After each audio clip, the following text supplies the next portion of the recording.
എല്ലാവർക്കും good morning. ഇന്ന് ഉച്ചയൂണ് ഇടണില്ല. ഇന്ന് മോളിയമ്മ പള്ളിയിൽ പോകും, വ്യാഴാഴ്ച പള്ളിയിൽ പോകും. അവിടുന്ന് കഞ്ഞി കുടിക്കും. ഇന്ന് ബ്രേക്ക്ഫാസ്റ്റാണ് മോളിയമ്മ ഇടാൻ പോണത്. ഇത്രയും പ്രായത്തിനിടയ്ക്ക്, ഇത്രയും വയസ്സിൻ്റെ ഇടയ്ക്ക് ആദ്യമായിട്ടാണ് ഇടിയപ്പം ഉണ്ടാക്കണം എന്ന് പറഞ്ഞാൽ നിങ്ങൾ കളിയാക്കും, പിന്നെ വിശ്വസിക്കുകയില്ല. പക്ഷേ ഇടിയപ്പം ഞാൻ ഇവിടെ നിന്ന് ഉണ്ടാക്കിയിട്ട്, ഇവിടുന്ന് ചില്ല് കൊണ്ടുപോയി കാനഡ ഉണ്ടാക്കിയിട്ട് എല്ലാം ഒടിഞ്ഞ് മറിഞ്ഞു പോയി. കാരണം പൊടിയുടെ കുഴപ്പമാണോ എൻ്റെ കുഴപ്പമാണോ ഉണ്ടാക്കാൻ ഇതുവരെ പറ്റിയിട്ടില്ല. ഇന്ന് ഞാൻ ഒട്ടൊന്നും ഉണ്ടാക്കി നോക്കാമെന്ന് കരുതി. പക്ഷെ നല്ല ശരിക്ക് കിട്ടി. അപ്പോൾ മുട്ടയൊന്നും പുഴുങ്ങിയില്ല, കാരണം ഇത് ഉണ്ടാക്കി ശരിയായെങ്കിലല്ലേ. അപ്പോൾ മുട്ട ഞാൻ പുഴുങ്ങാതെ തന്നെ നമ്മൾ എല്ലാം കറി ഇങ്ങനെ മസാലയെല്ലാം ഉണ്ടാക്കിയിട്ട് മുട്ട ഒഴിച്ച് അപ്പോൾ ഒരു 5 മിനിറ്റ് കൊണ്ട് അത് വെന്ത് കിട്ടും.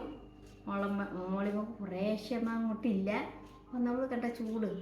അപ്പോൾ ഇന്ന് നമുക്ക് ഇടിയപ്പവും മുട്ടക്കറിയാണ്.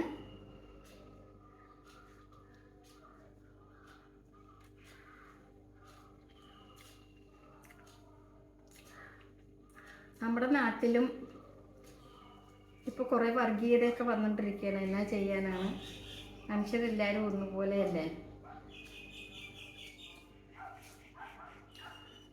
പിന്നെ നമുക്ക് വിദ്യാഭ്യാസവും വിവരമൊക്കെ ഉള്ള കാരണം ചിലവരൊക്കെ പറയണ അങ്ങോട്ട് ഇഗ്നോർ ചെയ്തേക്കണം, അത്രേ ഉള്ളൂ. അവരൊക്കെ പറഞ്ഞു പോക്കോട്ടെ. നമ്മൾ നമ്മുടേതായ സംസ്കാരത്തിലും സ്നേഹത്തിലും സാഹോദര്യത്തിലൊക്കെ നമുക്ക് നിലനിൽക്കാം. അപ്പോൾ നമ്മൾ നമ്മുടെ അടുത്ത വീഡിയോ ആയിട്ട് വീണ്ടും കാണാം. സബ്സ്ക്രൈബ് ചെയ്യാനും ഷെയർ ചെയ്യാനും മറക്കണ്ടേ.